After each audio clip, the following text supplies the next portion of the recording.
Good day and welcome back, MTG Burgeoning community and YouTube viewing audience. If you are part of the former and wish to join the latter, click that subscribe button now.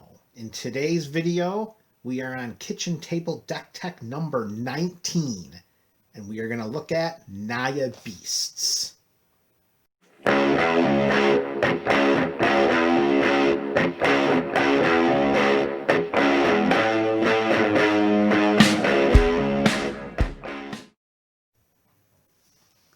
What's up, MTG Burgeoning community? Here we are. We are back with the Kitchen Table series again. One of our longest running series of this channel's existence.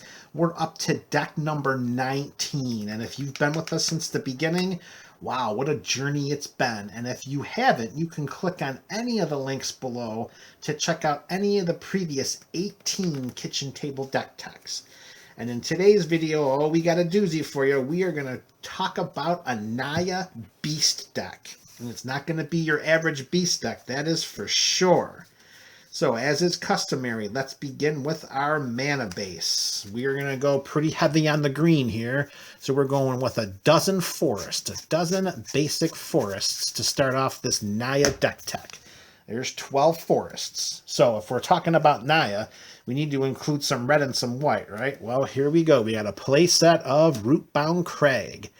Hopefully this is always coming into play on tap because of the number of forests that we have. One play set, Rootbound Crag, can give us that much needed red. Or will it be much needed? I guess we'll find that out as we continue with the deck tech. And completing the in the Naya, we have our Sunpetal Grove. Hopefully this land also comes into play untapped all the time because of the number of forests. So white and a green, white or a green, 4 copies, Sunpetal Grove. So that's 20 lands. We got 8 forests and we got 8 check lands. That's our Naya land base. All right, well, it's a kitchen table deck, so you know what's going to be included. There it is, Soul Ring-a-Ding Ding Dong. So 1 Soul Ring is being included. In addition, we're going old school here. 4 copies, 1 playset of Wild Growth. For 1 green, we enchant land, and when the usual mana is drawn from target land, Wild Growth provides an extra green. Yep, look at the wording on that, folks. So pretty much we tap a forest, and we're getting 2. 4 copies, Wild Growth. And additionally, we're going to include another playset of a creature that's going to help us ramp with our mana as well. And that's going to be a playset of Arbor Elf. 1/1 Elf Druid for green. Tap it to untap target forest. 4 copies, Arbor Elf. So if we've got a Wild Growth on a forest, we'll tap that for 2. We'll turn Arbor Elf sideways to untap that bad boy and then tap it for 2 more. Arbor Elf could give us 4 from 1 enchanted forest. And that's okay in my book, baby. All right, so land base is there. Mana ramp is here. Let's talk about our beasts. We said Naya Beasts, and we weren't kidding around, folks. Here's the first one. Ural the Miststalker. Yes, of famed Voltron Commander strategies. Come on, camera. I know it's Ural. I know we've got a history here. Focus in. Come on. Dude. Seriously? All right, there we go. So 2 and a Naya for a 5/5 hexproof. Of course, Ural predates the hexproof mechanics, so it just states can't be the target of spells or abilities our opponents control. And Ural gets +2/+2 for each aura attached to it. So no targeted removal from our opponents is going to affect Ural the Miststalker. 3 copies and our first beasts included in this deck. Our next 3 copies of our beast is one that, I gotta tell you, I don't know why this isn't played more. This guy is amazing. The Megalanoth. 3 and a Naya for a 6/6 Vigilant Trampler. So we're not tapping with it, so we can attack for days as long as we don't lose it to combat damage. And because of the vigilance, it's there to block, which makes it even more powerful, because whenever Maglanoth blocks a creature, it deals damage to that creature's controller equal to Maglanoth's power. So if they send in a creature and we block with Maglanoth, that creature's controller is taking at least 6. And yes, I highlighted at least because most likely Maglanoth's going to be bigger than a 6/6. You'll see that very soon. 3 copies of Maglanoth. All right, keeping our Beast Alliance intact, we have a play set of Godsire.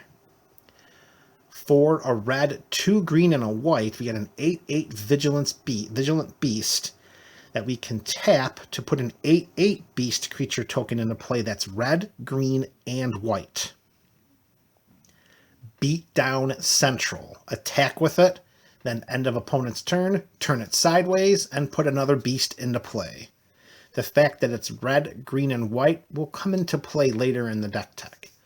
4 copies of the Godsire because it's just that good.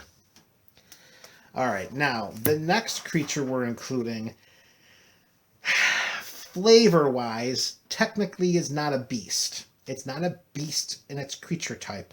But I'll tell you, it's a beast on the battlefield. So that's how we're going to play with this creature and this particular deck tech. We're still going to be able to call it Naya Beasts.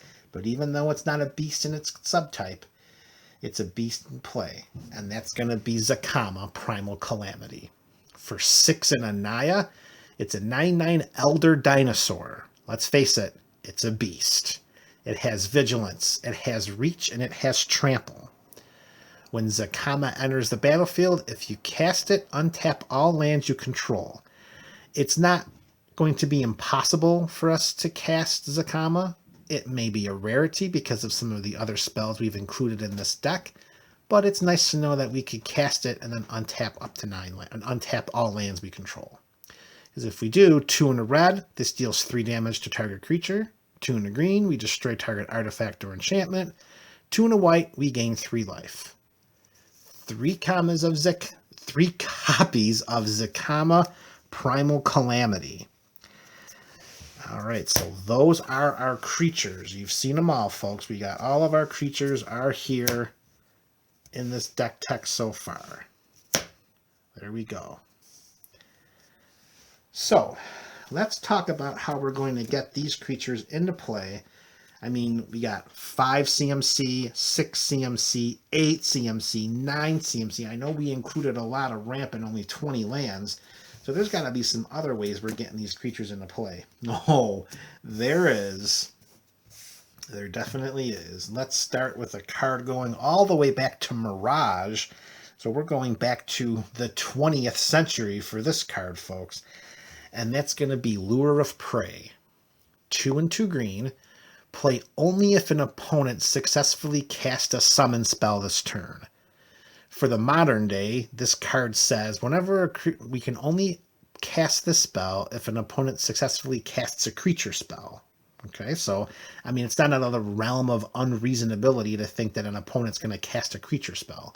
And if he or she does, we're tapping 2 green, and we're putting a green creature card from our hand into play. Yeah, so this is the time that we pull back and we make sure that we see green, green, green, green. All of these creatures, these magnificent beast or beast-like creatures, all have green in their converted mana cost. So Lure of Prey will put one of those babies into play with 2 and 2 green, as long as our opponent casts a creature spell. 4 copies, Lure of Prey. And I'll tell you this right now. Getting one of these into play, turn 2, turn 3, game ending. Absolute game ending. So, maybe we come across some opponents that might not be casting many creature spells, or, you know, they're starting to understand how our deck works, so they pull back some of the creatures that they're going to cast. Well, that's not a problem, because for just 1 more colorless mana, we can cast Dramatic Entrance. This rare from Shadowmoor says, put a green creature card from our hand into play. Again, they're all green. We put it into play, end of turn. 3 copies, Dramatic Entrance. We're getting our beasts into play, baby. All right, so in curving, we went from the 4 CMC of Lure of Prey to the 5 CMC of Dramatic Entrance. Now we're going to move to the 6 CMC of Summoning Trap. 4 and 2 green. If a creature spell we cast this turn was countered by a spell or an ability an opponent controls, we may pay 0 rather than pay Summoning Trap's mana cost. It's possible for that to happen. I mean, Ural isn't a terrible creature to try to power out with a CMC of 5, but the second ability of Summoning Trap is really why it's in the deck. And we may tap 4 and 2 green and look at the top 7 cards of our library and put a creature card from among them onto the battlefield. 3 copies, Summoning Trap. All right, so lands, mana ramp, creatures, and how to get them into play. So once we get them into play, let's make sure we maximize their talents and do what we need to do to maybe just one-shot our opponent, get him or her out of the game, and then just work around the table. And we're going to do that by including 2 play sets of some pretty powerful auras from Shadowmoor, and they're common. And the first one is Shield of the Oversoul. So for 2 and a Selesnya hybrid mana, we have an aura that enchants creature, and as long as enchanted creature is green, it gets +1/+1 and is indestructible. As long as enchanted creature is white, it gets +1/+1 and has flying. Well, here's the surprise, folks, is every one of these creatures is both green and white.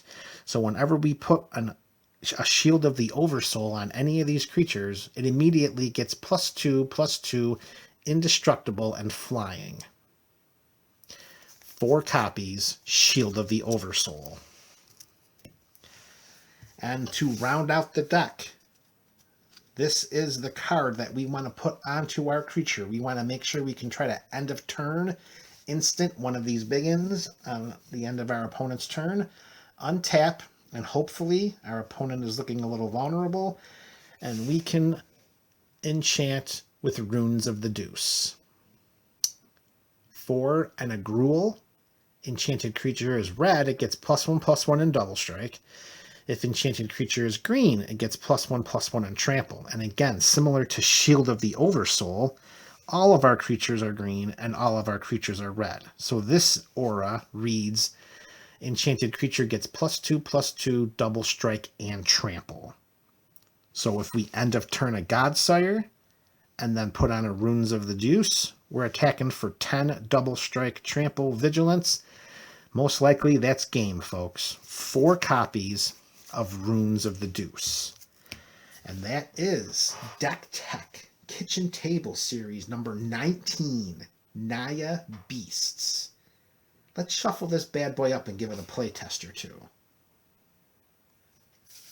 All right, burgeoning fans, so let's shuffle up our Naya Beast deck and give it a quick play test to see how much fun we can have. Now, I'm going to go out and tell you right now, this is not going to be one of those super, ultra, uber competitive, unfair decks like some that we examined during our kitchen table series. This is definitely a little bit more fun. Well, I don't know how much it is. I don't know how much fun it is for our opponents to cheat some of these beasts into play the way that we can, but well, we have fun.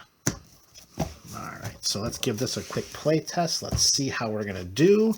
1, 2, 3, 4, 5, 6, 7. And if you're familiar with how the kitchen table series works, you know that we usually have around, I don't know, turn 6, turn 7, similar to our EDH play testing. However, with the speed that this deck can get these creatures into play, we kind of want to make sure that we're, by turn 4, I'm guessing, a threat to someone. So hopefully we can do that here. Oh, there's our Lure of Prey. That's a great start. All right. Oh, there's our Wild Growth. Now all we just needed a Forest. Come on, give us the Forest. Ah, give us a Forest, Forest. Oh, really? No. I really want to mulligan this hand, but it's so good. All right. We keep. Let's risk it. Risk it for the biscuit. Top card, Forest. Bam! Oh, rats. Should have tossed it. Oh, well. Oh, definitely should have tossed it. All right. Well, sometimes you... Oh, there's the forest. All right, not terrible. So we're going to go tap that for a green.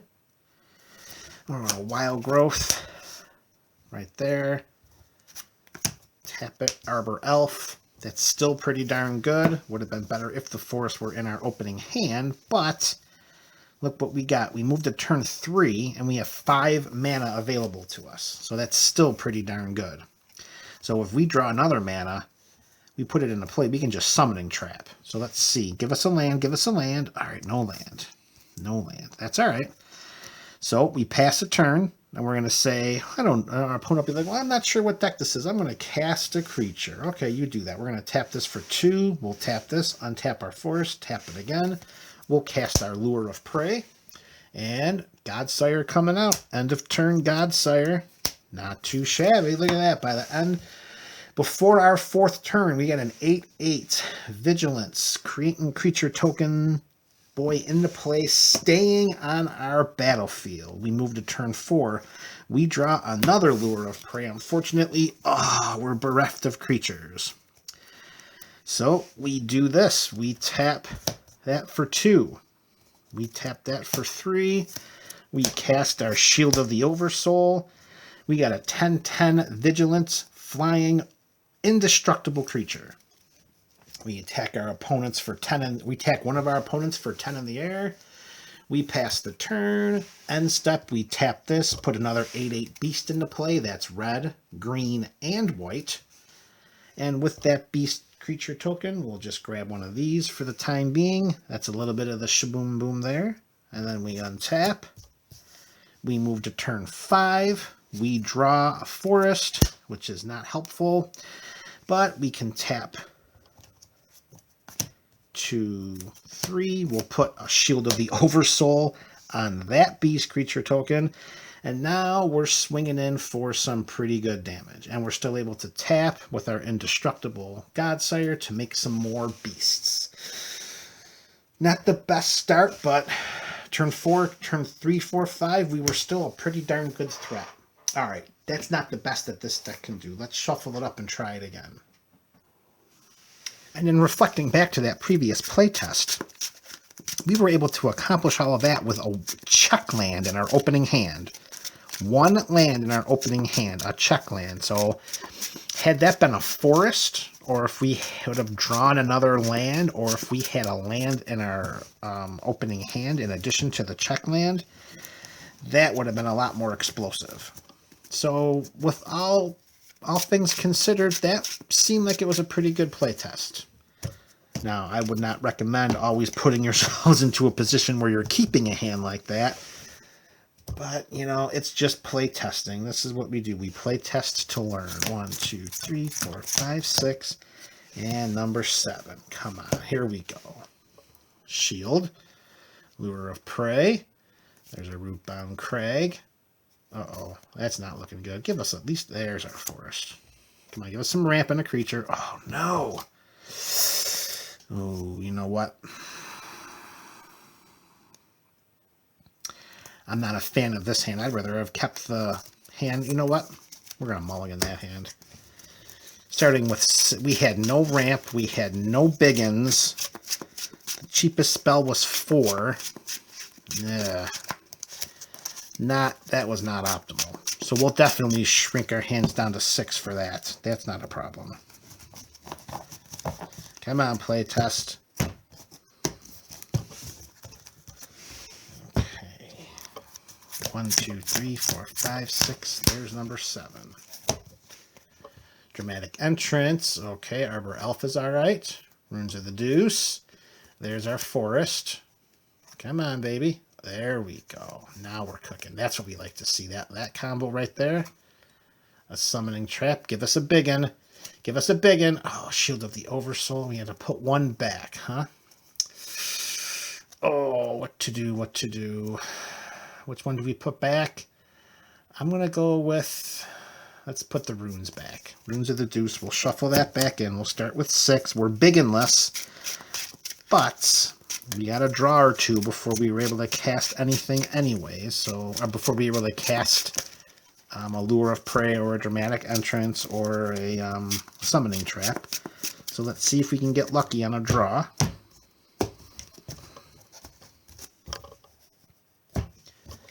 Alright, we got this. We got this. Here we go. Turn 1. Draw, Arbor Elf. So I think what we're going to do is we're going to tap that, and we're going to put an Arbor Elf in the play immediately.